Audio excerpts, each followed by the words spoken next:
तो सारे कह रहे हैं इंगला बिन से पिघला बिन से सुसवन दाढ़ी। और कहें कबीर सुनो रे गोरख कहाँ लगी हो दाढ़ी। ये अभी झंडा घूम रहा है ना, तो लगा हुआ है इंगला पिघला सुसवना में सांसें चढ़ाने के लिए। और जब पुराना निकाल देगा ना बाहर, तो समझ में आ जाएगा कहाँ ध्यान लगाना है। तो ये अखंड ध्यान नहीं है, ये काया में ध्यान रखना अखंड ध्यान नहीं है। काया से पार, काया से न्यारा रखे संत कहा वैसे। तो वो परमात्मा काया से न्यारा है, वो किसी शरीर में नहीं है, वो शरीरों से परे है। इस काया में कौन है? जीव है, जीव, जिसे जीवात्मा कहते हैं। धक्के खा रहा है जीवात्मा। कहां पे? 84 में, यानी ओम में। ओम क्या है? काया। सोहम क्या है? जीव।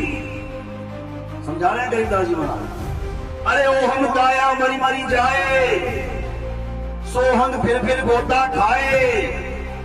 ओम मारे ओम मरे, सोहंग लख 84 फिरे।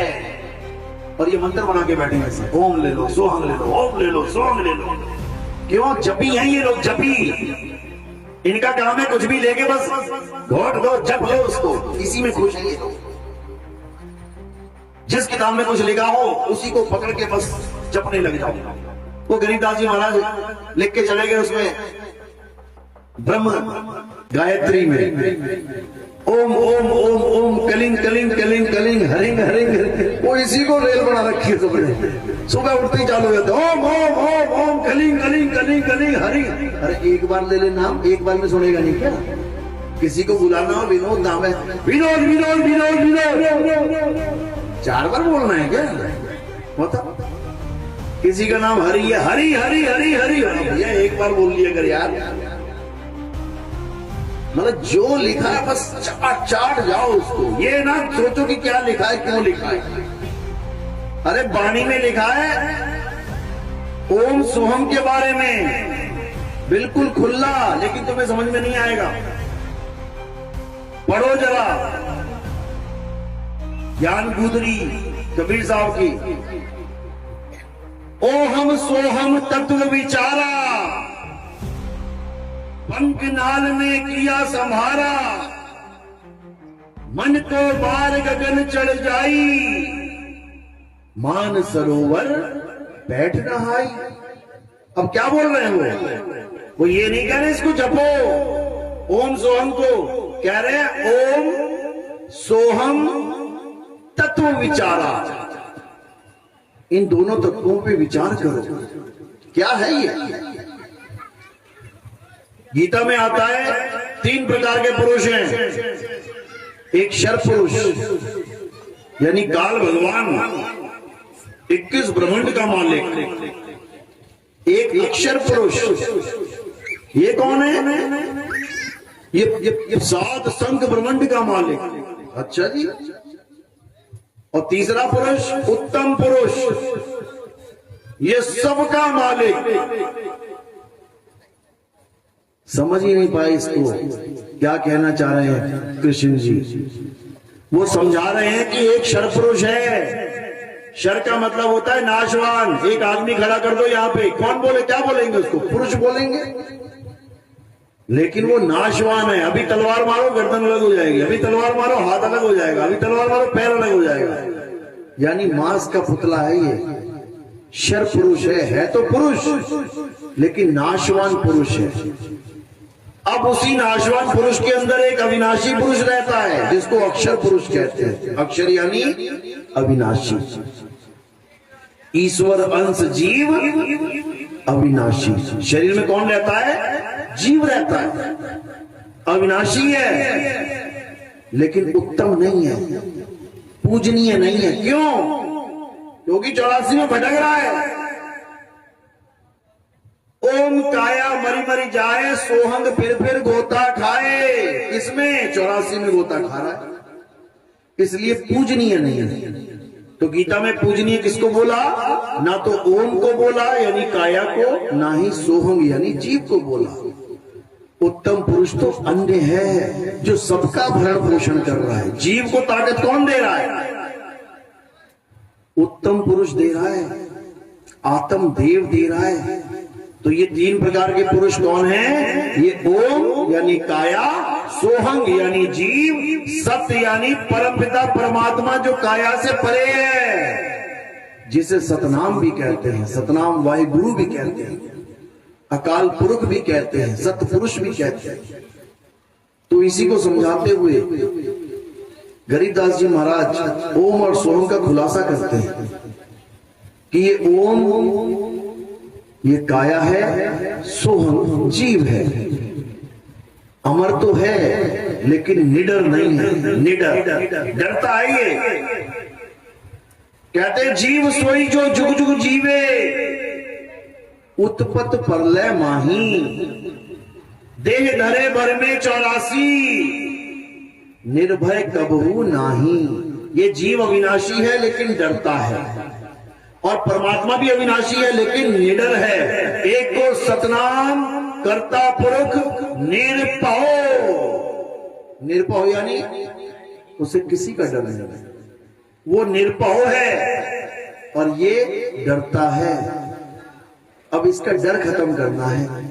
कहे कबीर निर्भय हो हंसा, तब पावे पद निर्वाणा।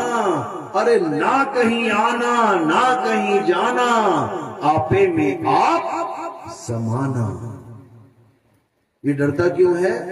क्योंकि इसने अपने आप को शरीर मान लिया है। अब डरता है, अरे मर गया, अरे बचाओ, अरे मर गया। ये डर खत्म करना है। ये डर कैसे खत्म होगा? जब ये अपने सत्य स्वरूप को जान लेगा, तब इसको समझ में आएगा, ओ तेरे की ये हूं मैं, ये है मेरा रूप, ये है सत्य स्वरूप। अब वो आत्मा ही हो जाएगा। अब आत्मा हो जाएगा तो कब मरेगा? कितने साल में मर जाएगा? फिर ना मरता, मरता तो अभी भी नहीं, लेकिन डरता इसलिए मरता। कहते जो डर गया और मर गया, अब डरेगा नहीं तो मरेगा भी नहीं। इसलिए साहिब समझा रहे हैं, अमर करूं सतलोक पठाऊं, ताते बंदी छोड़ कहाऊं। मैं बंदी छोड़ हूं, अभी पहचान नहीं रहे हो तुम। कहते मैं ही बंदी छोड़ हूं, मैं ही छुड़ाता हूं सबको। बाकी गुरु ठीक है ज्ञान देते हैं, लेकिन मैं सत्य ज्ञान देता हूं, सत्य ज्ञान। तो कहते हैं और ज्ञान सब ज्ञानड़ी, कबीर ज्ञान सो ज्ञान, जैसे गोला तोप का करता चले मैदान। ये छुटपुट गोलियां नहीं चलती हमारे यहाँ। हमारे यहाँ परमाणु बम दागा जाता है, पूरा मैदान एक ही बार में साफ। ये छुटपुट काम नहीं है हमारे पास। तो साहिब कह रहे हैं कि जब तक ये गोला नहीं आया जो सबका खेल ना खत्म कर दे, तब तक समझ जाना कि अभी जंग खत्म होने वाली नहीं है। ये छुटपुट गोलियां तो चलती रहती है, सालों से चल रही। वो देखो दो देश लड़ रहे हैं, आज 3 साल हो गए लड़ते लड़ते लड़ते। ये कोई लड़ाई है क्या? इसको लड़ाई कहते हैं। बच्चे भी जल्दी खत्म कर देते हैं, इससे खेल खत्म कर देते हैं बच्चे एक दूसरे का। ये खत्म ही ना कर पा रहे। ये नकली लड़ाइयां हैं भाई। असली लड़ाई क्या होती है? एक बम मारा पूरा ध्वस्त, खत्म खेल। अब इसका मतलब ये नहीं बम फोड़वा दो उनके सिर पे। ये तुम्हें समझाया जा रहा है मात्र कि ये छुटपुट लड़ाइयां ये कभी खत्म नहीं होंगी, चलती रहेंगी। ये ज्ञान की लड़ाई है।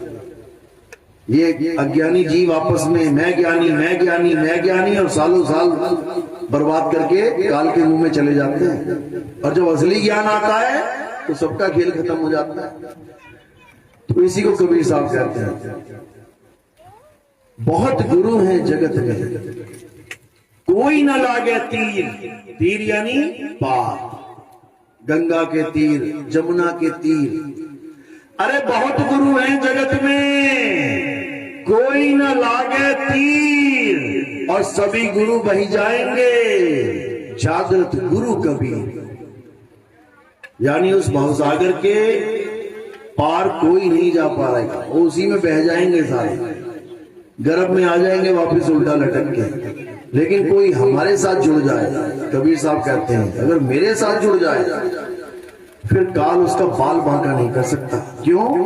क्योंकि मैं ऐसा दाव दे दूंगा, ऐसा दाव दे दूंगा, धोबी पटका मारोगे उसको, धोबी पछाड़ कहते हैं इसे।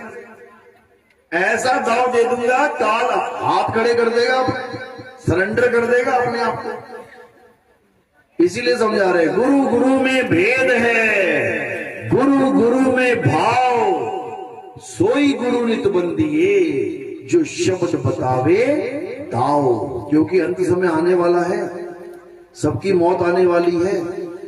इतना याद रखना, कोई लंबा खेल नहीं बचा है, बहुत छोटा खेल रह गया है। अब इस छोटे से खेल में